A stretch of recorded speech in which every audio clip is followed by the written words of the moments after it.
अब सबसे पहले डॉक्टर साहब नमस्कार, स्वागत है आपका। डॉक्टर साहब, सबसे पहला सवाल मैं यही करना चाहूँगी कि ब्लड डोनेशन जो होता है, रक्तदान, वो किन लोगों को करना चाहिए? नमस्ते सभी सुनने वालों को। नमस्ते। और काफ़ी इम्पोर्टेंट विषय है जिस पे आपने चर्चा शुरू किया है। तो मैं एज ए हीमेटोलॉजिस्ट देखता हूँ कि हमारे करीब 90% या उससे भी ज़्यादा मरीज होते हैं जिनको कि ब्लड चढ़ाने की ज़रूरत पड़ती है। और हीमेटोलॉजी विभाग में ही नहीं, बहुत सारे ऐसे सर्जरी होती हैं जिनसे पहले खून की कमी रहती है तो ब्लड चढ़ाना पड़ता है।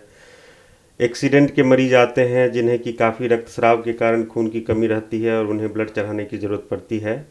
तो हमारे समाज में, हमारे राज्य में बहुत सारे ऐसे व्यक्ति हैं जिनको ब्लड की ज़रूरत पड़ती है। तो काफ़ी ज़रूरत है कि ऐसे लोग जो स्वस्थ हैं, जो 18 से 60 वर्ष के हैं, मर्द हो चाहे औरत हो, वे ब्लड डोनेट कर सकते हैं। और ब्लड डोनेशन के बहुत सारे फ़ायदे हैं।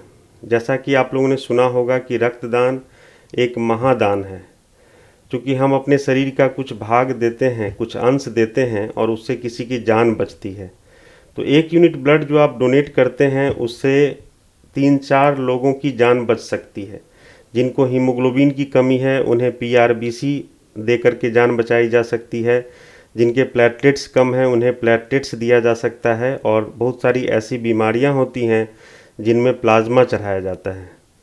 तो ऐसे कोई भी व्यक्ति जो 18 से 60 वर्ष के बीच के हैं, जिन्हें कोई बीमारी नहीं है, जिन्हें कोई रेगुलर दवा नहीं चलती है, तो वे ज़रूर ब्लड डोनेट करें और उसमें कोई दिक्कत नहीं है। उसके बहुत सारे फ़ायदे हैं। जी। डॉक्टर साहब, कभी कभी ऐसा होता है कि कुछ लोगों को रक्तदान करने से मना किया जाता है, कुछ लोग बिल्कुल भी रक्तदान नहीं कर सकते हैं, तो ये कौन से लोग हैं जिन्हें रक्तदान नहीं करना चाहिए? जी हाँ। तो जैसे किन्हीं को, किसी भी व्यक्ति को यदि कोई ऐसी बीमारी हो जो कि रक्त के द्वारा दूसरे जो जिनको ज़रूरत है उनको चढ़ाए जाने पर उनको होने की संभावना हो, जैसे कोई भी इन्फेक्शन, जैसे कि हेपेटाइटिस बी है, हेपेटाइटिस सी है या HIV है, तो इस तरह के बीमारी के मरीजों को, व्यक्ति को ब्लड नहीं डोनेट करना चाहिए। कुछ ऐसी बीमारी हो जैसे कुछ कैंसर है जिसके लिए कीमोथेरेपी चल रहा है यदि, तो वो नहीं दे सकते हैं। और यदि पास्ट में किसी को जॉन्डिस हुआ हो या कुछ अन्य ऐसी दवाई चल रही हो, कुछ ऐसी बीमारी हो जो कि कंट्रोल में नहीं है, जैसे डायबिटीज़ है लेकिन वो कंट्रोल्ड नहीं है, ब्लड प्रेशर है वो कंट्रोल्ड नहीं है, तो वैसे व्यक्ति को ब्लड डोनेट नहीं करना चाहिए। डॉक्टर साहब, जब एक व्यक्ति अब रक्तदान करता है तो 2 बार जब वो रक्तदान करे तो उसके बीच का जो गैप होता है, वो अंतराल कितना होना चाहिए? तो इसमें यह समझने की ज़रूरत है कि हम लोग 2 तरह से ब्लड डोनेट करते हैं। एक तो होता है जो नॉर्मल डोनेशन, जैसा कि आप लोग देखते हैं कि होल ब्लड हम लोग डोनेट करते हैं। उसमें करीब 400 से 450 ml ब्लड जो है निकाला जाता है।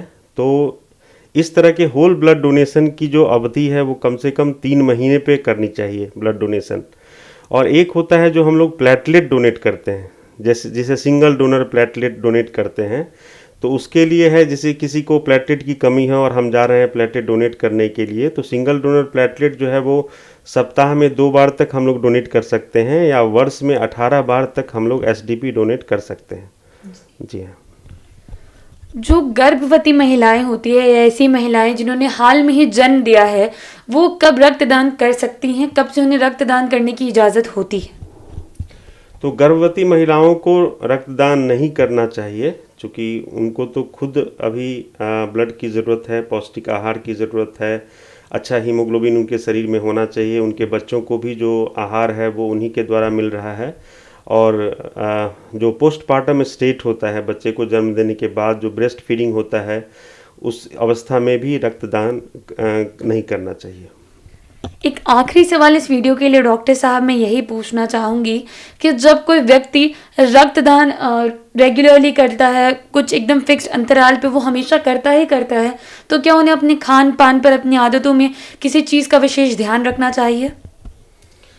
तो रक्तदान जो है वो कोई भी स्वस्थ व्यक्ति कर सकते हैं। तो यह कोई एक्स्ट्रा काम नहीं है जिसके लिए बहुत ज़्यादा खान पान पे ध्यान देने की ज़रूरत है। यदि हम स्वस्थ हैं, 18 से 60 वर्ष के बीच के हैं, हमें कोई बीमारी नहीं है, हमारी अपनी हीमोग्लोबिन जो प्लेटलेट्स हैं वो सब नॉर्मल हैं, तो बहुत ज़्यादा आहार पे ध्यान देने की ज़रूरत नहीं है। हम ब्लड डोनेट करते हैं और 3 महीने के अंदर ही हमारा जो है फिर से रक्त निर्माण नॉर्मल हो जाता है।